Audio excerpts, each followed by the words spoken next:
If you are new to our channel, don't forget to hit that subscribe button.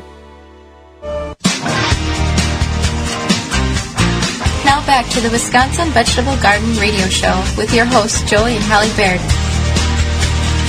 Summer is nearly done, fall is about here, and winter is soon to come, so we need to get the garden prepared or as close to it so we're having less work to do in the spring, because there's that point in spring, and we've all done this, where we feel like we've got 100 things to do in 2 days in order to get things where they need to be. So today would be a good day to do some fall cleanup. Yeah, if you have nice and cool out. Nice and cool if you have the space, or if you're at that point in your garden.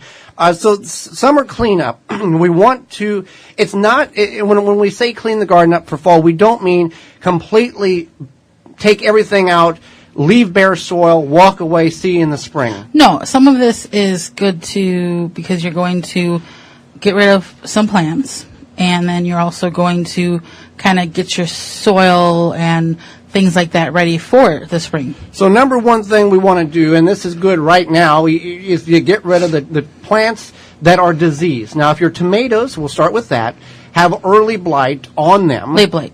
Well, they're going to be both. Most likely it's early blight right now.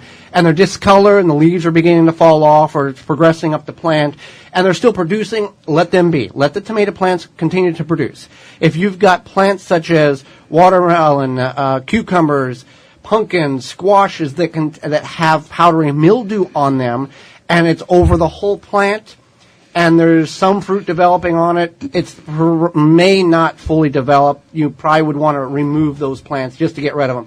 Or if you want to let them set until you see that the fruit will fully mature, we want to take both of those diseases, early blight, or if you get late blight later on in the year, and the powdery mildew, and put those in the trash. Don't put them in the street for municipal pickup. Don't put them in the compost pile. Just put them in the trash. Some people will say those diseases will not carry over. Oh, well, the late blight will if kept warm enough in the compost pile, but just dispose of them, get rid of them, so there's no possibility that so you're minimizing the opportunity of diseases coming back next year. Right. So that definitely, you want to just get rid of them. Another thing you can do is revitalize your potting soil. So if you have some containers out there and that this whatever's growing in there is done, what you can do now is you can take about half of, depending on the size of the pot. I would wait until the spring to do that, to remove half the soil. You can do it now if you have the small time. Containers. Yeah, if you got small containers, we're talking 1, 3, 5, 10-gallon grow bags, potting containers that have potting soil. You can do it anytime, really, but you have to think about it. Right. Want to preserve the soil that we're keeping in there until spring. The smaller containers that contain your potting soil, your compost, your potting mix, go ahead and get rid of that. You're not going to be able to revitalize it because of the small mass of material. So what you can do is you can dump that in your garden, like on an area of your garden. You can dump in your compost. You can fill in holes in the grass with it. Yeah. Whatever you want to do with it, but just obviously give it a repurpose of some sort. Don't throw it in the trash. I think this is important, is to pull weeds that may go to seed. Well, I want to go back to the potting soil. Oh. If you're in large containers, 20, 30, 100-gallon grow bags, the larger the container, the less likely you have to revitalize the soil the next year because of the mass of soil. There's a lot of nutrients, a lot of microbes revitalizing it. You can add compost on top of that.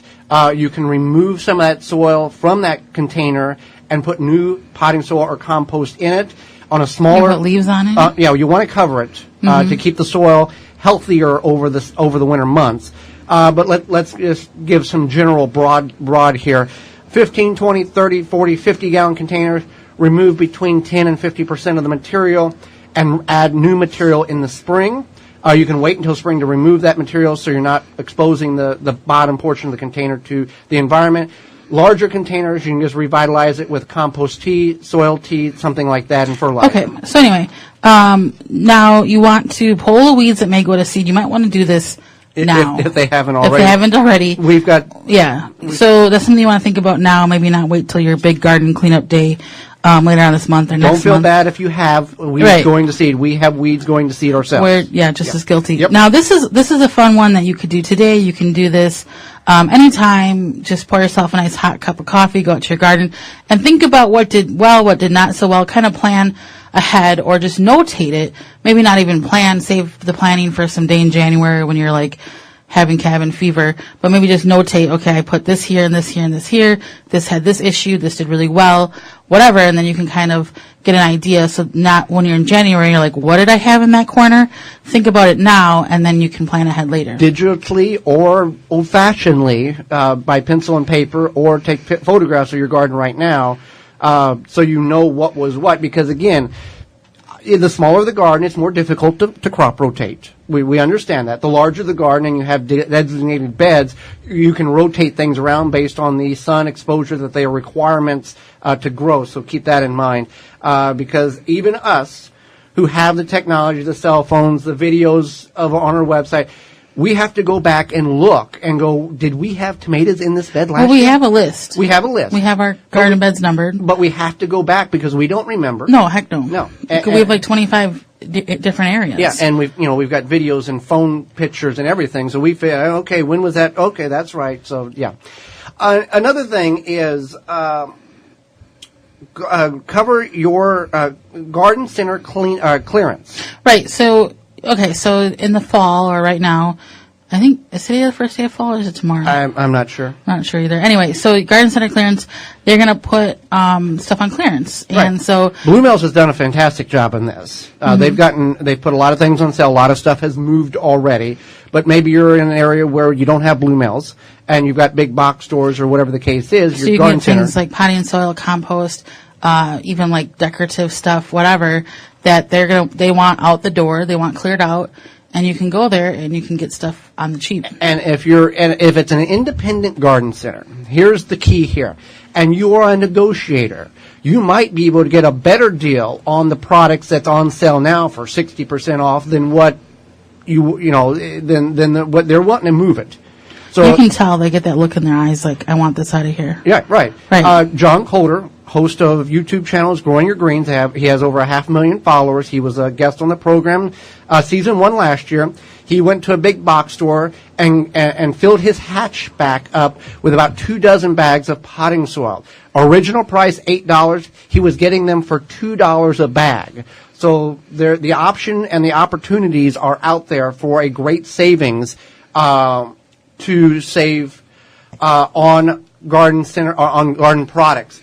And keep that in mind. And you may have to make a little room in the garage, but think of the savings in which you are able to, instead of paying, for his instance, $8 a bag, which he would never ever do, buying it for $2 a bag, you're getting 4 bags for the price of the original 1.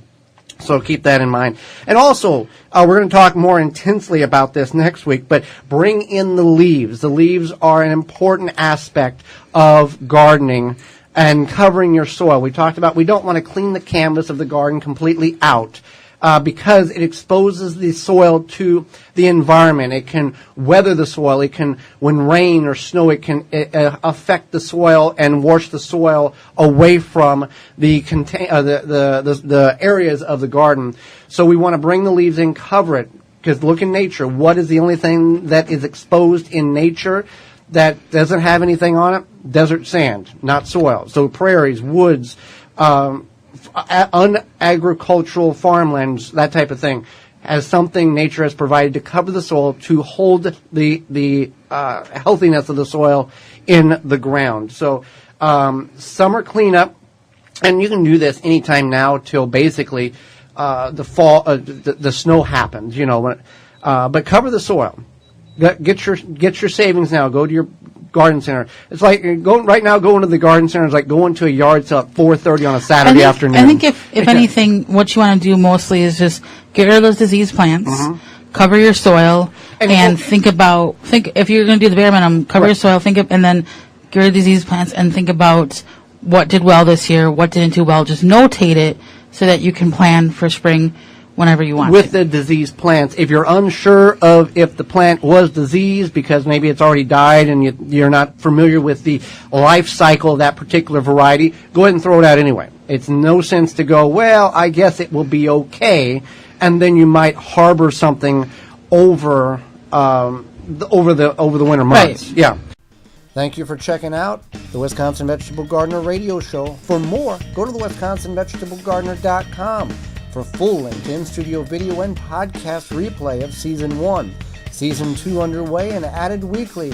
Tweet us at TWVG Show or hashtag TWVG to be part of the program.